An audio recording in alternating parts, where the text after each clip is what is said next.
welcome to Sunday School for Sunday, April 26th. I don't know about you, but I've sure been missing getting together and having Sunday School at the church, but I'm glad that we can still study the Bible together this way, wherever it is that you may be watching. So I hope you'll grab your Bible and join me today in John chapter 3.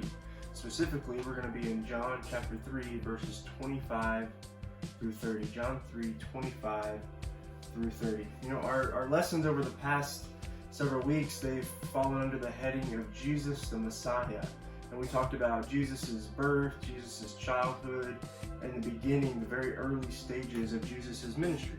And one person that was deeply entangled or entwined with Jesus during this time of his life, his birth, his childhood, his early ministry, was his relative, John the Baptist. And as we know from previous lessons, John was the herald or the forerunner.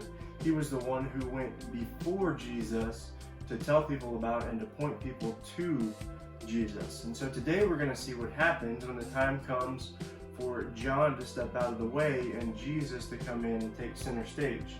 And what we're going to see is a great lesson from John the Baptist in humility, who was all about pointing people to Jesus. That's all John was about. But before we jump into the scriptures, I want to start with a sports metaphor. There's a saying that a lot of coaches use when they're talking about their teams or talking to their teams, especially if their teams are getting a bit selfish. And the saying is this: play for the name on the front of the jersey, not for the name on the back of the jersey. What they're getting at is that many jerseys that sports teams wear, they have the name of the team on the front of the jersey, then they put the name of the player across the back of the jersey. Most college and professional sports teams, even some high school teams, they do this. They have their team name on the front and have the name of the players on the back. But there are some teams, even in the professional leagues, that don't do this, and oftentimes the reason they do this is because they want to make sure that their players are playing for the name on the front of the jersey and not the name on the back of the jersey, that they're playing for the team, they're not playing for themselves. Because the best players are the selfless ones. The best players are the ones who are focused on total team victories. They're not focused on personal awards or personal accolades. When it comes to Team Jesus, John the Baptist was Exhibit A. He was all about the team. He was all about Jesus. He wasn't worried about getting any glory for himself. So let's read John chapter 3, verses 25 through 30. It says, "Then a dispute arose between John's disciples and a Jew about purification.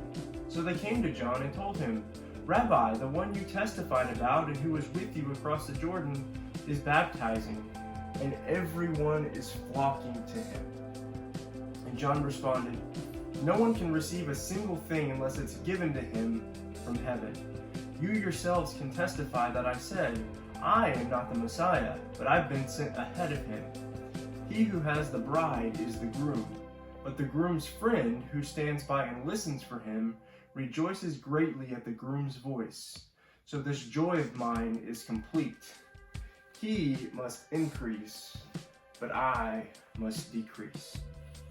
So John the Baptist, he had a large group of followers himself, and he was having a successful ministry, and he was baptizing a lot of people. But then Jesus comes onto the scene and begins his ministry, and it says that everyone was flocking to Jesus.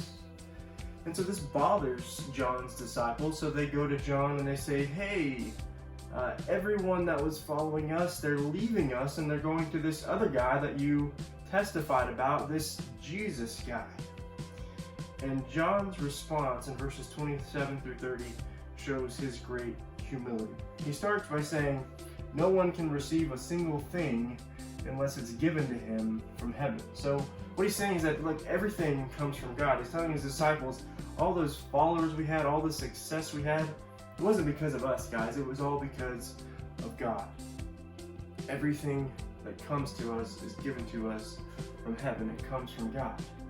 And then he reminds them what he had told them before. He's like, "Hey, I'm not the Messiah. I never claimed to be the Messiah. My role is to point people to the Messiah, and that's what we're doing. We're pointing people to Jesus."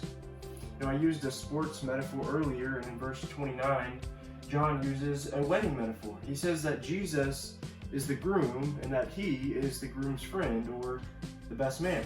Now, Pastor Jared preached on this passage just last week, so I'm going to steal this illustration from him. He said, when you go to a wedding, no one goes to a wedding to see the best man. No one says, "Ooh, look at that best man. Look at the groom's friend standing up there." No, when you go to a wedding, everyone's looking at the bride and at the groom. That's what everyone is focusing on. That's how it was with John and Jesus. John wasn't saying, "Hey, look at me." John was deflecting all the attention away from himself and all toward Jesus. And he sums that idea up for us with his well-known saying in verse 30, "He must increase, but I must decrease." Being a follower of Christ, a disciple of Christ, it's not about gaining a following of our own. It's all about pointing people to Jesus. We should raise Christ so high, we should put him so far out in front that we just fade into the background. He must increase and we must decrease. It's not about us, it's all about him. That's why at Plymouth Park Baptist Church, we say that we are making much of Jesus. And why are we making much of Jesus? Because it's only Jesus who can change everything. So to conclude, by returning to the sports metaphor, if we're all on Team Jesus, let's make sure that we're playing for the name on the front of the jersey, not the name on the back of the jersey.